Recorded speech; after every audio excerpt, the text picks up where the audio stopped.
धोती भारत का वो पारंपरिक परिधान जिस पर हमें गर्व होना चाहिए और उन लोगों पर भी गर्व करना चाहिए जिन्होंने इस आधुनिक जमाने में भी इस पहनावे और पहचान को जिंदा रखा हुआ है। लेकिन इस सब के उलट पाश्चात्य संस्कृति को सर माथे उठाने वाले लोगों को शायद ये पहनावा और ये भारतीय संस्कृति ज्यादा कुछ पसंद नहीं आती है और वो इसकी खींच समय समय पर निकालते रहते हैं। जी हाँ, सफेद धोती कुर्ते, माथे पर सफेद गमछा और सामान्य सी चप्पल जिन्हें हम हवाई चप्पल भी कह सकते हैं। ये दादाजी बेंगलुरु के एक बड़े से मॉल में अपने बेटे के साथ फिल्म देखने पहुंचे थे। लेकिन शायद आज के आधुनिक लोगों को दादाजी का यह पहनावा कुछ खास ज्यादा रास नहीं आया। ये वही लोग हैं जिन्हें बड़ी बड़ी शादियों में लोगों को धोती कुर्ते में देखना बड़ा कूल लगता है। लेकिन जब देश का कोई किसान धोती कुर्ता पहने हुए इनके सामने आ जाता है तो इनके कलेजे पर सांप लौट जाता है। ये वही किसान होते हैं जो दिन रात ठंड बरसात देखे बिना हम तक खाना पहुंचाने के लिए खेतों में दिन रात लगे रहते हैं। दरअसल ये घटना क्या थी, हम आपको थोड़ा इसके बारे में विस्तार से बताते हैं। बेंगलुरु के एक मॉल में एक बेटा अपने पिता को फिल्म दिखाने पहुंचा था। लेकिन जैसे ही पिता और बेटे ने मॉल में एंट्री करना चाही तो उन्हें गेट पर ही रोक दिया गया और धोती पहने किसान को कहा गया कि आप इस पहनावे के साथ मॉल में नहीं आ सकते और अगर आपको मॉल में आना ही है तो इसके लिए आपको पहनावे को बदलना पड़ेगा। लाख मिन्नतें की।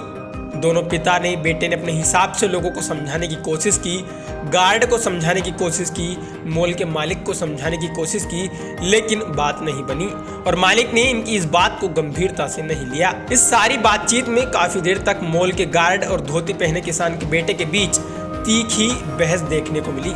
जब लाख मिन्नतें करने के बावजूद भी धोती पहने किसान को फिल्म नहीं देखने दी गई तो दोनों बाप बेटे मायूस होकर घर की तरफ लौट गए। वहीं बेटे ने इस पूरी बहस का वीडियो सोशल मीडिया पर अपलोड कर दिया।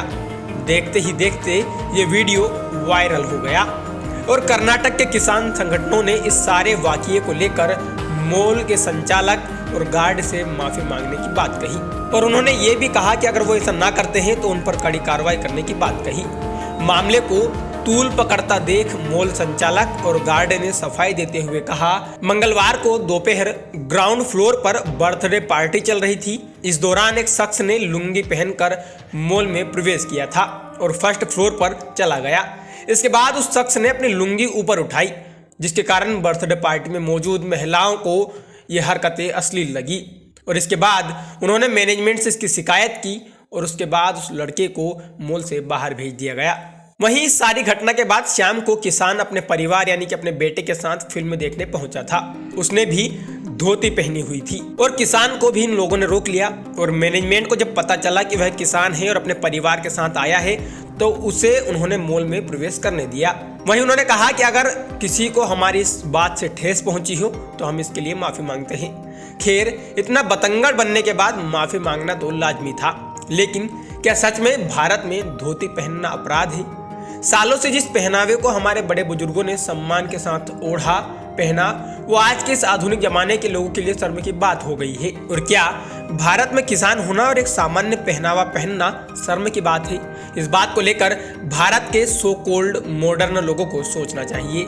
इस घटना से पहले भी अभी कुछ दिन पहले ही इसी शहर में इसी राज्य में एक और गरीब किसान को मेट्रो में एक अधिकारी ने सिर्फ ये कहकर एंट्री नहीं दी थी कि वो उन कपड़ों के साथ मेट्रो में सफर नहीं कर सकता या फिर वो कपड़े मेट्रो में सफर करने लायक नहीं हैं। तो क्या सच में हम एक ऐसे समाज में रह रहे हैं जो कपड़ों से हमारी हैसियत नापता हो? शायद कतई नहीं। अगर ऐसा होता तो हम आज इस समाज का हिस्सा होते नहीं और होना भी नहीं चाहिए।